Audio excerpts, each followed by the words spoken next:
everyone. This is Spring News with the weekend news summary for the 23rd to 25th of December. SoftConstruct has launched its ftNFT shop in UAE. The guests of the event have had a unique opportunity to meet and talk to NFT artists and exhibitors. Amrita Sethi, the first NFT artist of the UAE, is among the special guests of the event.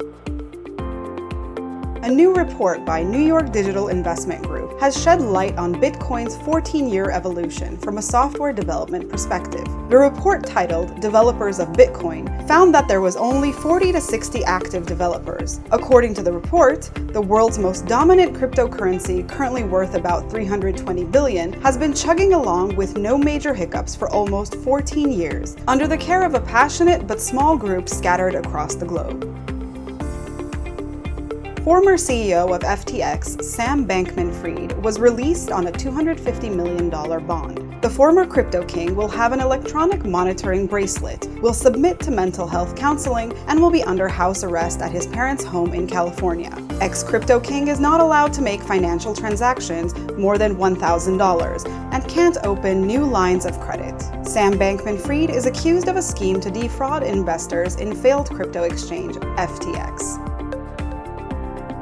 The financial market volatility deepened by the end of the last week. Several indexes dropped, with S&P 500 closing down 1.4%, Dow Jones Industrial Average shedding 350 points, and the technology-heavy NASDAQ Composite tumbling 2.2%. Some of the industry players have worried that rising interest rates will further batter stocks. Filings for unemployment insurance ticked up slightly to 216,000 in the U.S.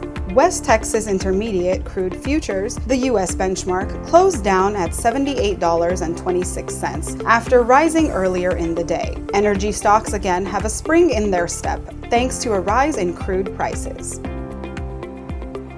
Tesla shares dropped after the luxury car maker started offering $7,500 discounts on its two models, the Model 3 and the Model Y. This is a sign that the car maker is struggling with demand. Elon Musk has for years enforced a no discounts policy. The company also departed from its chief executive officer's insistence against spending on traditional advertising last month by promoting its wares on a local television shopping channel in China. Tesla also has cut prices and production in that market this quarter. Tesla shares fell as much as 3.8% after the opening of regular trading Thursday. The stock plunged 39% since Musk closed his deal for Twitter Inc. in late October and 61% for the year. According to Morgan Stanley's chief equity strategist Michael Wilson, the S&P 500 is likely to sink another 20% before hitting a bottom near 3,100 during the first quarter of 2023. The index slipped into a bear market in June of this year, when the Federal Reserve began its aggressive anti-inflationary interest rate hikes, and has been on a volatile ride ever since. Wilson believes that volatility will only increase as we head closer to the end of the current bear. According to the strategist, the new low in the first quarter will offer a terrific buying opportunity. iGaming market news. FIFA World Cup Final is the second most popular sport match for U.S. bettors. According to data from GeoComply, World Cup Final attracted 7.9 million geolocation transactions. The figure is far behind the Super Bowl's 23.5 million, but ahead of the 4.8 million transactions of the NCAA March Madness Final and the final game of the NBA season, which attracted 5.1 million geolocation checks. The number of active users betting on the World Cup Final amounted to 1.7 million.